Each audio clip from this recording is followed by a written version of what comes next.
They say on certain nights in West Africa, when the moon hides behind the clouds, you can hear the marching of women's feet, barefoot yet shaking the earth.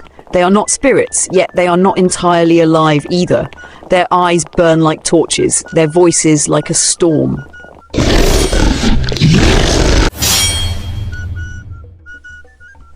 It began on November 18th, 1929, in the lands that would one day be called Nigeria. Back then, men's voices had been chained by fear. The colonial tax collectors bled the people dry. The men bowed, but the women said no.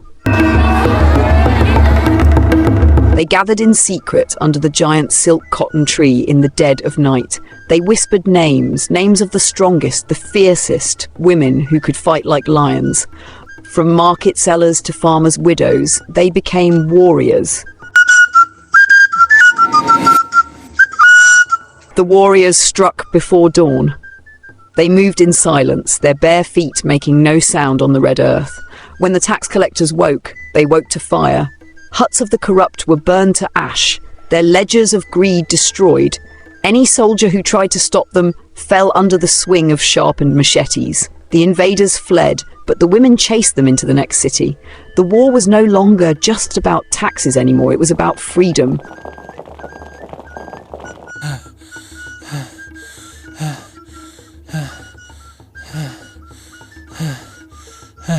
By the time the dust settled, the earth drank the blood of kings. King Akuka, slain in battle, his mercenaries scattered like frightened dogs. In every city they conquered, the women placed a new king, a man who swore to be free from corruption.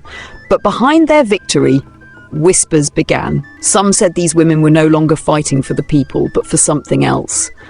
Some said their leader wore the face of a grieving widow, but her heart was that of an executioner.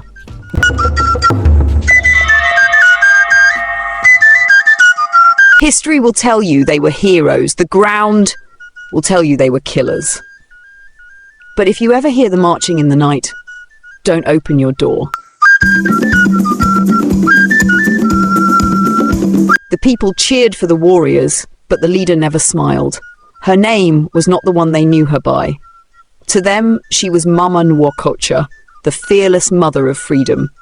But in the darkness of her hut, she whispered her real name, Okamena, a name she had buried when soldiers murdered her husband, her 2 sons, and left her for dead.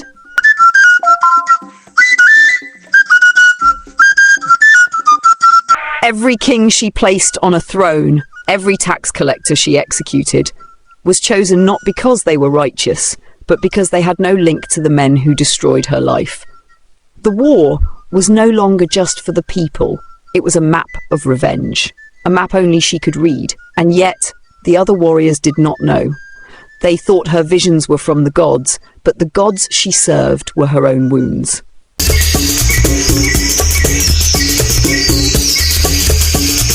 Then came the dreams. She would wake up at night, drenched in sweat, hearing the voices of her dead children, calling her to keep killing.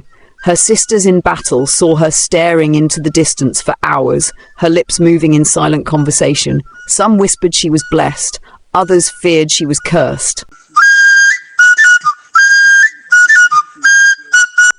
The breaking point came when they reached the city of Omarunta. The king there begged for mercy, offering gold and land in exchange for peace. But when Okamena looked into his face, she saw the eyes of the man who ordered her family's execution. She gave no speech, she gave no warning. Her blade rose and fell. The blood stained her hands, and something inside her snapped. Months passed, and the African women warriors ruled like shadows over the land. But the sisters who once moved as one began to turn against each other. Gold, power, and fear rotted their unity from the inside. Okamena grew distant. Her once fiery speeches became whispers. She trusted no one, not even the women who had shed blood beside her. She began sending warriors to fight battles that no one understood. Some never returned, and rumours began. Rumours that she was hunting those who dared question her. The breaking point came when her second-in-command, Adana, stood before the warriors and declared, "Okemena has lost her mind. She will destroy us all." Half the warriors knelt to Adana, half stayed loyal to Okemena. And on that night, sister turned blade against sister. The war for freedom became a war for the throne of shadows. By dawn, the battlefield was littered with the bodies of women who once called each other sister. And Okemena was gone. Some said she fled into the mountains, never to be seen again. Some swore they saw her walking into the forest, barefoot, whispering to the shadows.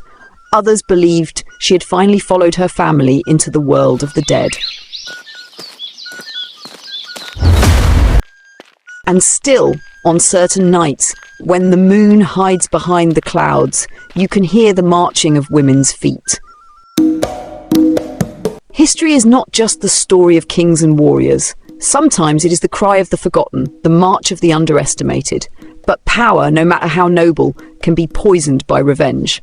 The African women warriors remind us, true victory is not just in conquering enemies, it is in protecting the soul of the cause.